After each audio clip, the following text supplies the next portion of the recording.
Assalamualaikum warahmatullahi wabarakatuh. Perkenalkan, nama saya Eliza Widestuti, NPM 221030611740. Pada kesempatan kali ini, dalam mata kuliah Proyek Kepemimpinan, saya ingin merefleksikan pembelajaran yang telah saya dapatkan. Pada topik 1, refleksi pembelajaran saya tuangkan dalam bentuk 5R, yaitu reporting.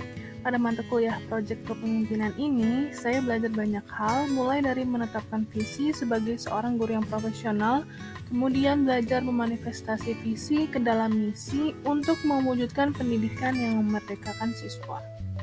Kemudian yang kedua yaitu reporting, di mana saya saling berkolaborasi bersama kelompok, bertanya dan menyatukan pemikiran terkait visi pribadi dan juga membuat visi kelompok yang diinginkan pada pendidikan 5 tahun ke depan. Kemudian yang ketiga yaitu relating. Visi merupakan suatu rangkaian kata yang di dalamnya terdapat impian, cita-cita, atau nilai inti dari suatu hal yang ingin dicapai. Sedangkan misi adalah tugas atau kegiatan yang dijalankan ataupun dilakukan sebagai suatu kewajiban untuk mencapai visi. Kemudian yang keempat itu reasoning, di mana visi dan misi guru adalah suatu perancangan tujuan ataupun cita-cita dari setiap guru dalam menjalankan profesinya. Nah, pada topik perkuliahan ini, pembuatan visi dan misi menjadi seorang guru yang profesional dibuat disesuaikan dengan cita-cita kurikulum dan juga kompetensi serta tujuan pendidikan ke depan. Kemudian, reconstruction yang didapatkan pada topik satu ini yaitu visi saya yaitu menjadi guru yang profesional yang mampu mewujudkan pendidikan yang berpusat pada pengembangan kompetensi dan karakter profil pelajar Pancasila. Kemudian menjadi seorang guru yang mampu membangun lingkungan pembelajaran yang nyaman, aman, dan motivasional bagi peserta didik sehingga terciptanya suatu proses pembelajaran yang unggul dan bermakna. Kemudian ada visi kelompok.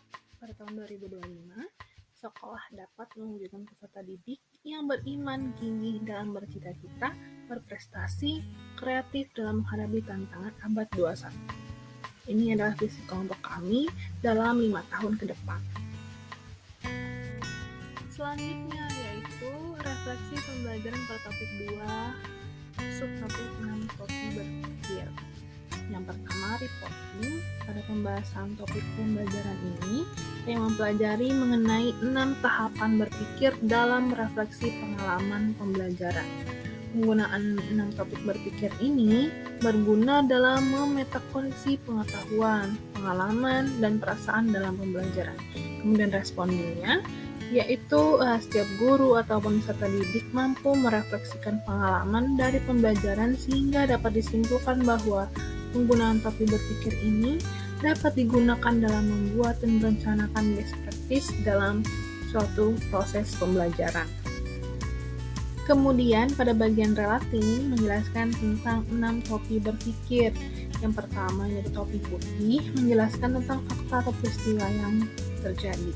Kemudian yang kedua yaitu topi merah, bagaimana perasaan dan pengalaman dari suatu peristiwa tersebut. Kemudian yang ketiga yaitu topi kuning, bagaimana manfaat dari suatu peristiwa yang terjadi. Kemudian yang keempat ada topi hijau, menjelaskan tentang inovasi-inovasi yang tercipta dari suatu peristiwa tersebut. Kemudian yang kelima yaitu topi hitam, menjelaskan tentang tantangan-tantangan yang muncul. Kemudian yang keenam ada topi biru yang menjelaskan tentang proses berpikir mewujudkan inovasi dan tantangan yang ada. Selanjutnya pada bagian keempat ini berdasarkan pembelajaran topik ini kami menjadi bisa merefleksikan peristiwa ataupun pengalaman yang sudah dilalui dengan lebih terarah dan terstruktur sehingga outputnya dapat berguna sebagai perbaikan untuk pembelajaran yang lebih baik. Nah, pada bagian reconstruction, ini adalah rencana alternatif yang dilakukan dalam topik ini, yaitu merefleksikan pembelajaran dengan proyek sistem 6 topi berpikir sebagai landasannya. Berikut dilampirkan hasil proyek sistem 6 topi berpikir yang kami lakukan.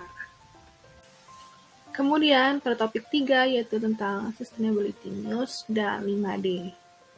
Di bagian pertama yaitu reporting. Pada topik ini mengajarkan dan mendiskusikan tentang pemetaan tantangan dan kekuatan berdasarkan pendekatan Sustainability News dan 5D.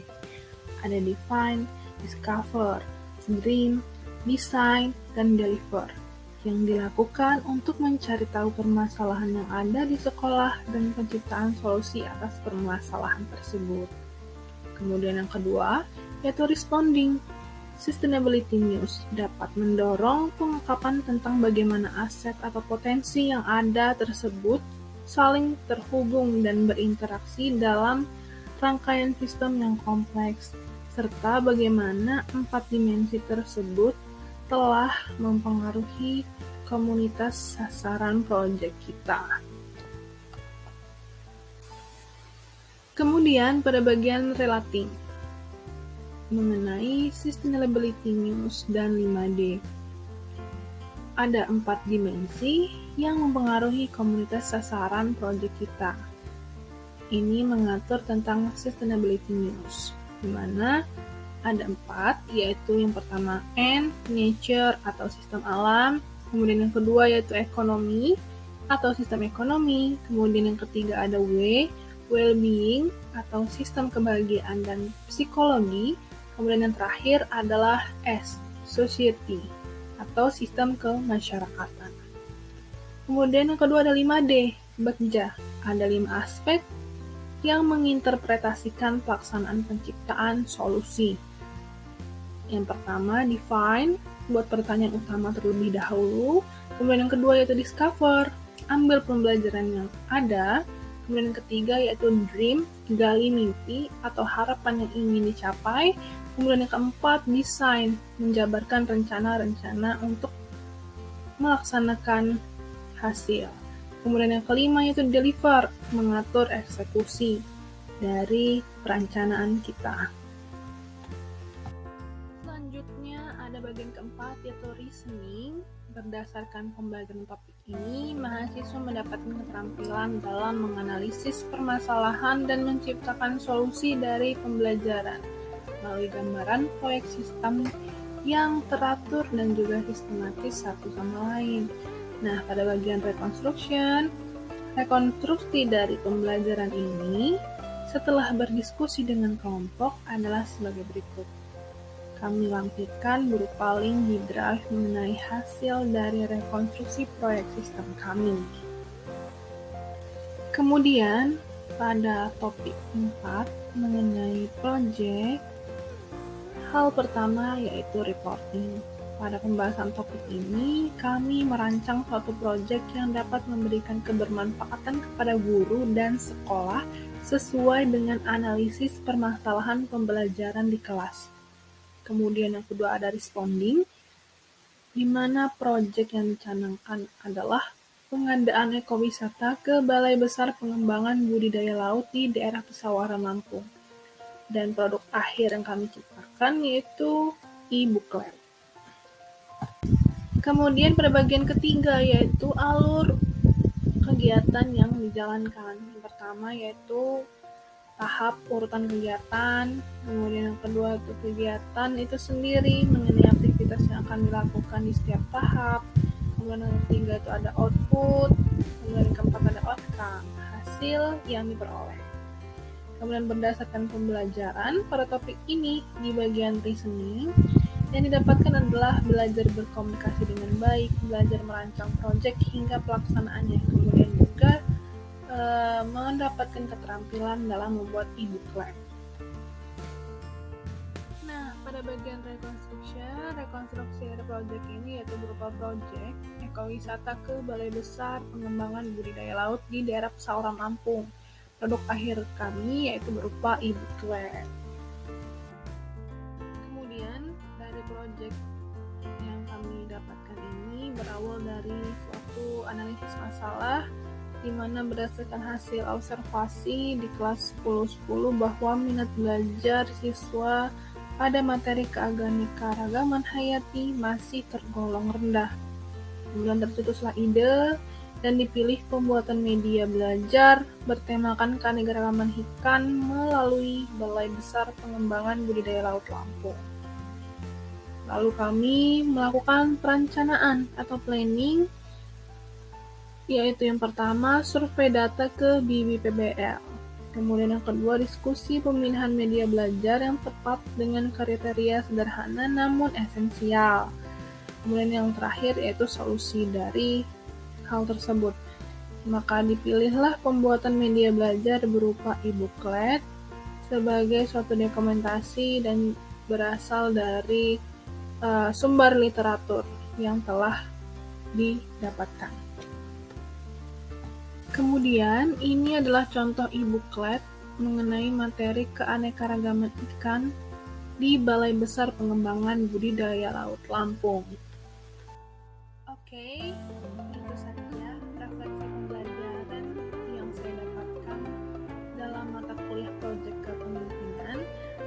Kali ini saya ingin menyampaikan kesan dan pesan saya selama mengikuti perkuliahan. Kesan saya setelah mengikuti perkuliahan ini banyak sekali, seperti belajar banyak hal, seperti menemukan permasalahan, menggagas ide yang baik, berkolaboratif antar sesama, menghargai pendapat, menggali potensi kepemimpinan, memahami cara berkomunikasi dengan baik, menciptakan solusi yang relevan, dan belajar ilmu baru seperti pembuatan e-booklet, dan yang terakhir adalah menambah pengalaman dan juga relasi tentunya. Kemudian ada pesan untuk mata kuliah ini, semoga pada proyek kepemimpinan 2 menjadi lebih baik dan lebih matang dalam setiap progresnya. Baiklah, telah sampai kita di penghujung. Terima kasih atas perhatiannya dan itu saja refleksi pembelajaran yang saya dapatkan. Terima kasih banyak. Thank you all.